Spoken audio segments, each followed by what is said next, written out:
आपल्यासोबत काँग्रेसचे वरिष्ठ नेता अनीस अहमद आहेत. अनीसजी, देशभरात लोकसभा निवडणुका होत आहेत. महाराष्ट्रामध्ये बहुतांशी जागांवर उमेदवार जाहीर झालेले. तुम्ही कसं पाहता काँग्रेसकडून जे उमेदवार देण्यात आलेले आहे, जे तिकीट डिस्ट्रीब्युशन झालेलं आहे, तो तुमच्या नजरेतून कसा आहे? महाराष्ट्रामध्ये लोकसभा इलेक्शन चालू झालेलं आहे आणि आपले प्रदेश काँग्रेसचे अध्यक्ष नाना पटोले यांनी महाराष्ट्राची आपली जी टीम होती, इलेक्शन कमिटीची टीम, त्यांनी चांगले उमेदवार निवडणुकीला चांगले उमेदवार दिलेले आहेत. आपले ऑल इंडिया काँग्रेस कमिटीचे जनरल सेक्रेटरी आणि प्रभारी महाराष्ट्राचे जे 9-10 बार चुनाव लढलेले आहे केरळावरून, ते आपले होम मिनिस्टर होते, डिप्टी चीफ मिनिस्टर होते आणि 8 बार आमदार होते, खासदार होते. रमेश चन्नीतलाजी, त्यांनी पण खूप वेळ दिलेला आहे इकडे आणि त्यांनी चांगली उमेदवारी इकडे दिलेली आहे आणि यावेळी काँग्रेस खूप चांगला परफॉर्मन्स करणार आहे. ज्या पद्धतीने काही ठिकाणी उमेदवार देताना त्यांचे नावं कुठे चर्चेत नव्हते, मात्र ते उमेदवार म्हणून समोर आलेले आहेत असेही नाव आहे आणि काही ठिकाणी अनुभवी लोक जे आहेत त्यांना पुन्हा संधी दिलेली आहे. कसं पाहता विदर्भात, नागपूर आणि आजूबाजूला कशा पद्धतीने जे उमेदवार आहे, तुम्हाला काय प्रॉस्पेक्ट्स वाटतात? नागपूरमध्ये आपले काँग्रेस कमिटीचे अध्यक्ष होते विकास ठाकरे, आमदार पण आहे पश्चिम नागपूरमध्ये, मेयर होते, आमदार होते. दक्षिण पश्चिममध्ये त्यांनी पण तिकडून पण आमदारसाठी उभे राहिले. कॉर्पोरेटर डिफरंट वार्डवरून उभे राहिले आणि जिंकले, आमदार पण जिंकलो. यावेळ विकास ठाकरे खूप चांगले उमेदवार आहे. आपले चंद्रपूरचे उमेदवारी धानोरकर मॅडम आहे, तिकडे पण आम्ही जिंकणार. गडचिरोलीमध्ये आम्ही जिंकणार. वर्धामध्ये शरद पवार स्वतः आले होते, शरद पवार साहेब, त्यांनी चांगली उमेदवारी दिलेली आहेत. आमदार आहेत आपले आमदार काळेसाहेब, ते आता चुनाव लढणार आहे, ते पण चांगली उमेदवारी आहे. आणि शिवसेनाची यवतमाळची जी उमेदवारी आहे ते पण चांगली उमेदवारी आहे. देशमुख म्हणून ते मंत्री होते, आमदार होते, ते चांगली उमेदवारी दिलेली आहे यवतमाळमध्ये. आणि अकोलामध्ये आपले मराठा कॅन्डिडेट आहे डॉक्टर आभाय पाटील, ते डॉक्टर होते, त्यांचे वडील पण डॉक्टर होते, त्यांची आई डॉक्टर आहे, त्यांची वाईफ पण डॉक्टर आहे. तो यावेळ आपले अमरावती, अकोला, बुलढाणा, यवतमाळ महाआघाडीने खूप चांगले उमेदवार दिलेले आहेत. अकोल्यामध्ये अनेक वेळेला अल्पसंख्याक समाजाला काँग्रेसकडून एक संधी दिली जायची, मात्र यंदा तसं होताना दिसत नाही आहे आणि अभय पाटील यांच्या स्वरूपामध्ये दुसरा उमेदवार देण्यात आलेला आहे. यावेळ कोणी अल्पसंख्याकमध्ये ॲप्लिकेशन केली नाही होती. मला पण विचारला होता नाना भाऊनी की तुम्ही इंटरेस्टेड आहेत का अकोलामध्ये, तर मी सांगितलं की तुम्ही यावेळी मराठा उमेदवाराला द्यायला ट्राय करा. डॉक्टर अभय पाटील खूप चांगला उमेदवार आहे. ते यावेळी अकोलामध्ये ते खूप लोक होते इलेक्शन फॉर्म नॉमिनेशनसाठी. यावेळी ते इलेक्शन जिंकणार आहे. मराठा कॅन्डिडेट देण्यामागे काही विशेष रणनीती, जाती समीकरण लक्षात घेऊन आपण दिलेलं आहे? कारण तिथे प्रकाश आंबेडकर यांनाही अपेक्षा होती की एकतर काँग्रेस सोबत आघाडी होऊ शकेल वंचित बहुजन आघाडीची, तसं झालं नाही. त्याच्यानंतर काही लोकांनी अशी पण मागणी केली की प्रकाश आंबेडकर यांना पाठिंबा काँग्रेसने दिला पाहिजे, म्हणजेच काँग्रेसने तिथे उमेदवार देऊ नये. आम्ही तयार होते आता पण आम्ही तयारी आहे. अगर प्रकाश आंबेडकर आमचे सोबत बसणार आहे, आम्ही त्यांना राज्यसभेला घेऊन त्यांना राज्यसभा मेंबर आम्ही तयार आहे राज्यसभा द्यायला. तर ते आम्हाला पाठिंबा द्या, आमच्या सोबत राहा.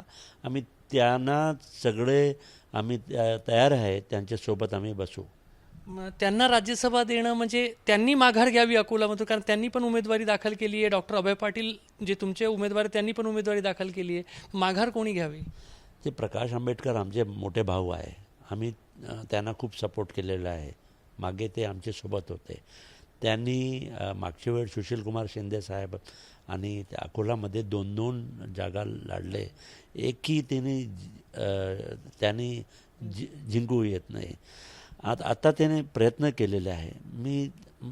आमचे मोठा भाऊ आहे. मी त्यांना सांगतो, प्रकाश भाऊ तुम्ही निवडून येणार नाही, तुम्ही उलट BJPला मदत होईल, तुम्ही उभे राहा. तर तुम्ही यावेळ मागे घ्या, आम्ही तुम्हाला राज्यसभेला घेऊ आणि तुम्हाला आम्ही केंद्रमंत्रीमध्ये घेऊ आमचे. असा प्रस्ताव दिला आहे का आपल्याकडून काही? हो, आम्ही प्रस्ताव दिलेला आहे आणि बहुतेक ते होऊ शकतं की ते ॲक्सेप्ट करू आमचे प्रस्ताव. तुम्ही भिवंडीसाठी पण पक्षाच्या वतीने प्रभारी आहात आणि भिवंडीचा जो मतदारसंघ आहे सध्या हॉटस्पॉट बनलेला आहे महाराष्ट्राच्या राजकारणामध्ये. ज्या पद्धतीने महाविकास आघाडीच्या जागा वाटपामध्ये तो मतदारसंघ कोणाकडे जाईल हे स्पष्ट नव्हता. अचानक राष्ट्रवादी काँग्रेस शरदचंद्र पवार पक्षानं त्या ठिकाणी उमेदवार जाहीर केलं. कसं पाहता, खरोखर विश्वासघात झाला आहे असं व्हायला नको होतं? विश्वासघात नाही झाला.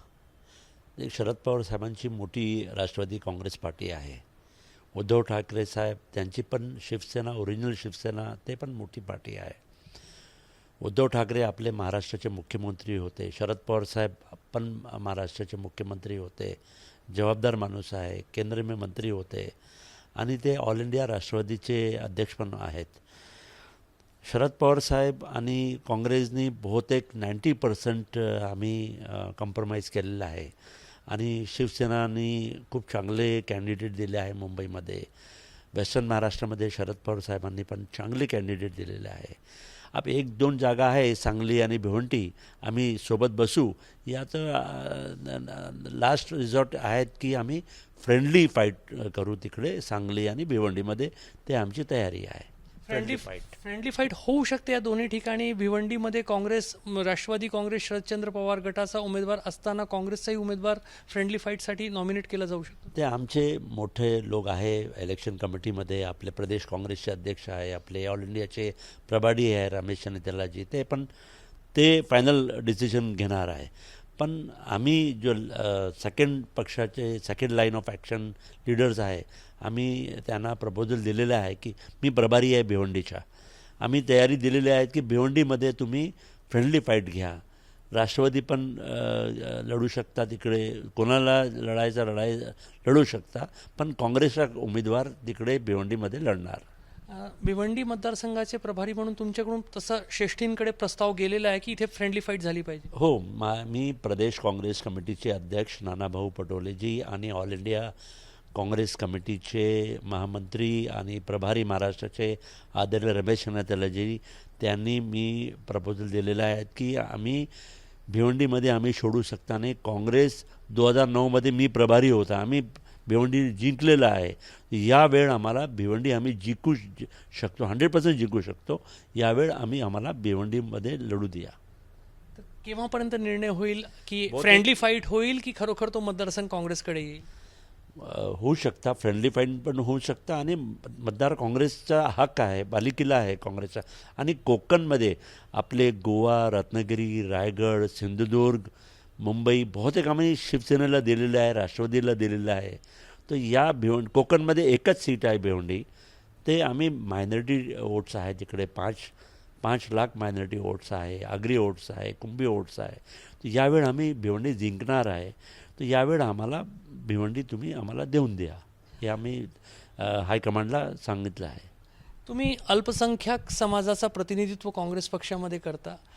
मागच्या निवडणुकीमध्ये एक MIM आणि वंचित बहुजन आघाडी यांचा एक एकत्रित प्रयोग झालेला होता आणि त्यामुळे त्याचा मोठा फटका काँग्रेसला बसलेला होता. कारण एका बाजूला अनुसूचित जातीचे मतं वंचित बहुजन आघाडीच्या माध्यमातून आणि अल्पसंख्याक समाजाचे मतं MIMच्या माध्यमातून काँग्रेसपासून दुरावले गेले होते. यंदा तुम्ही अल्पसंख्याक समाजाचा मानस कसा पाहता? यावेळ अल्पसंख्याकचे MIMमध्ये बहुतेक ते सपोर्ट करणार नाही आहे. मागच्या वेळ वंचितमध्ये आंबेडकर साहेब आणि OWC साहेब ते सोबत होते, त्यांची एक वेगळी ताकद होती. यावेळ त्यांनी सेपरेट झालेलं आहे. वंचित MIM सोबत बसत नाही आहे आणि MIM वंचितमध्ये सोबत बसत नाही. तर त्यांची दलित आणि मुस्लिमची युती तुटलेली आहे आणि आता देशाभरमध्ये वातावरण चेंज होत आहे. आता अल्पसंख्यक आणि दलित त्यांना संविधानला वाचवलंच आहे. तर ते अकोलामध्ये, औरंगाबादमध्ये आणि तिकडे भिवंडीमध्ये, आपले वाशिममध्ये, अमरावतीमध्ये तिकडे आपले मायनॉरिटीचे वोट आहे, अल्पसंख्याक वोट आहेत, ते सगळे काँग्रेसला येणार आहे आणि ते काँग्रेसच्या राहुल गांधीचे सोबत आहे. ते आता तर अत्यंत महत्त्वाची माहिती अनीस अहमद देत आहेत. सांगली आणि भिवंडी या 2 मतदारसंघांसंदर्भात सध्या महाविकास आघाडीमध्ये एका प्रकारे घमासान माजलेलं आहे. मात्र दोन्ही ठिकाणी फ्रेंडली फाईट, मित्रवत एक लढत जी आहे ती होऊ शकते आणि अनीस अहमद जे स्वतः भिवंडीचे काँग्रेस पक्षाचे प्रभारी आहे, त्यांनी तसा रीतसर प्रस्ताव आपल्या पक्षश्रेष्ठींकडे दिलेला आहे की त्या ठिकाणी फ्रेंडली फाईट झाली पाहिजे, अन्यथा ते दोन्ही मतदारसंघ काँग्रेसला मिळाले पाहिजे. कॅमेरामॅन व्यंकटेश नायडूसह रजत वसिष्ठ, एबीपी माझा, नागपूर. एबीपी माझा, उघडा डोळे बघा नीट.